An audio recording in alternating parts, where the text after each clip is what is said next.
Hi, this is Carolyn, and I'm here with Aaron, and we are really excited to have Trey here with us tonight. Trey is a USTA rated 4.5, but something that's very interesting about Trey is that he is self-taught, so I don't even understand that. But Trey, can you start us off and tell us why you started playing adult tennis? Yeah, it's great to be on the show. I'm a big fan of you guys and listen all the time. I started probably about 7 or 8 years ago, just kind of as a recreational player, just, kind of going to local courts and, just messing around. And, after dating my now wife, who is a tennis pro, started getting into the game, started watching a lot of tennis at first. And then that kind of got me into it. And it's just been, a fun 6-7 years since that, of playing, USTA tournaments, charity tournaments. So Trey, did you, I think we talked a while back and you really learned a lot of how you played the game watching YouTube videos. Is that correct?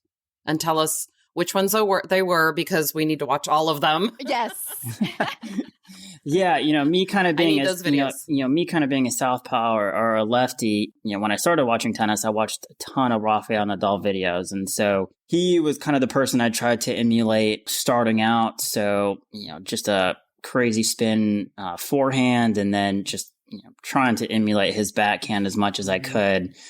So I did watch a lot of his YouTube videos, just his practice sessions, learned a lot from him, learning how to slide on clay and just kind of the mechanics of his swing, the amount of spin and RPMs that he gets on that ball it's just amazing. But he's the one who I watched just, because I was left-handed, trying to emulate him as much as I could. And, people that I've played against, I've been told that I emulate his swing a lot and my swing looks a lot like his. It's not as majestic, but it's what I strive to, it's what I strive to look like. Well, I will tell you, I had a racket a couple years ago that I got as a gift, and I hit a really hard ball, but very flat with almost no spin. Now I have a little bit of spin because of your wife. Thank you very much, Megan. But Trey played with by the way, we should probably tell everybody his wife is Aaron and my tennis pro. Right. Yeah, exactly. So we need to say that. So his wife is an amazing tennis pro. Yeah. She could beat both Carolyn and I with a broken leg with one hand tied behind her back playing lefty, and she could still beat Carolyn and I together. For sure. Yeah.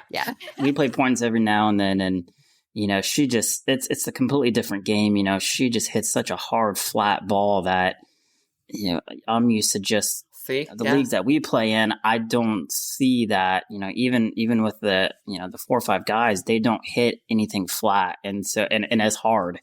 So it's really an adjustment, for me. Whenever we play points and stuff together, it's so much defense. I'll get a lucky point here and there, but she just kind of puts me on the defense so quick with, how hard and flat she hits the ball. There's not hardly any topspin with her. Yeah. Right, exactly. But I was going to say, Trey played with my racket that I got as a gift, and he played for maybe 30 minutes with it, and he frayed the strings so quickly it was almost, I had a string that was almost broken with him just hitting with that racket. It took me like another month and a half for that string to actually break. And I broke it by hitting really hard one day, but it literally was hanging on by a thread after him hitting for 20 minutes. And then it took me like a month and a half later for it to, and I was so proud that I broke a string, but it really wasn't my doing. It was Trey's. I remember that. That was pretty funny. So how do you think being married to a pro has helped your game? Because your strokes are beautiful. Obviously, yes, they look just like Nadal. Beautiful. They are beautiful. They are beautiful. And my husband has played with Trey before in tournaments, and Mike talks about just how great Trey is. Like, what a good tennis player he is. And you think you can watch YouTube and be a good tennis player, but I've watched a million YouTube videos, and I still look like an adult rec tennis player that started in her 40s. I don't look like a Nadal. Has no one compared you to Nadal? Nobody. Aaron? I mean, shocking. I know. Shocking. Either do I. It's funny. We, with her being a pro, we really don't work together a whole lot.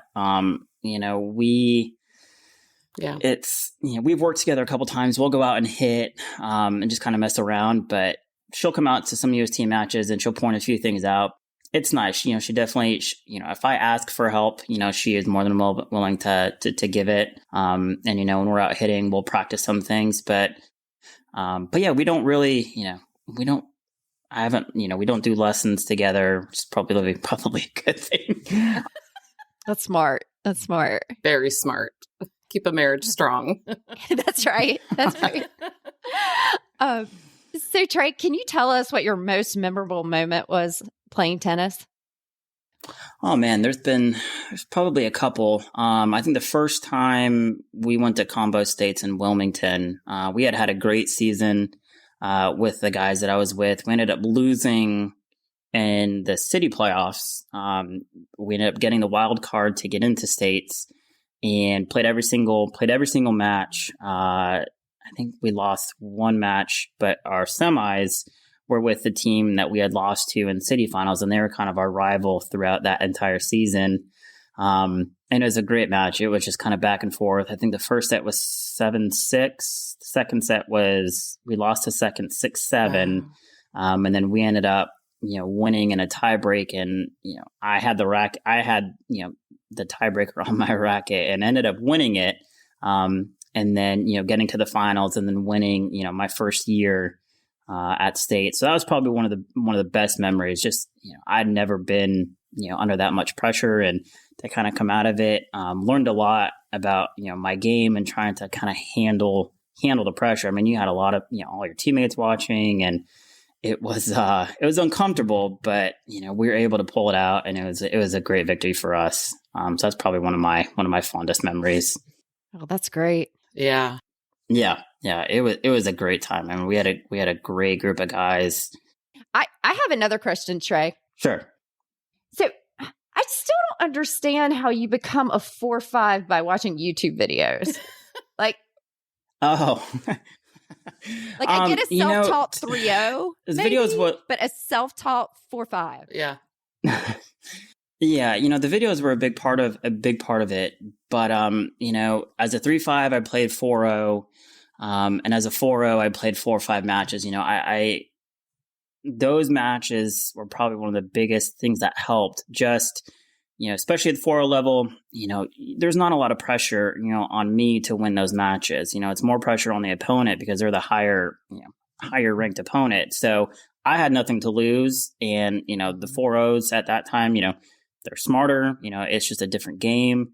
So playing those guys and kind of learning their, that game was key. And then, as a 4.0, I mean, playing 4.5 matches, it's kind of the same thing. I had nothing to lose going out there and playing.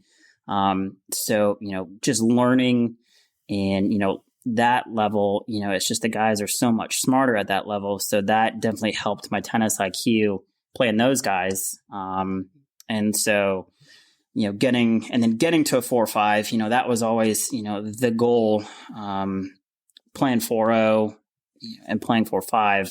I had a great 4.0 season right before I got bumped up. Didn't have a great 4.5 season my first season, but that was just kind of a learning curve for me.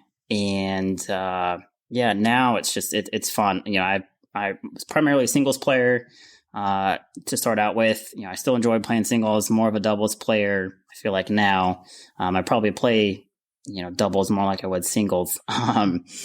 But yeah, watching the videos, it definitely helped with mechanics. But I think just getting match experience, in with better players, I think, really helped me kind of elevate, my game to where it is now.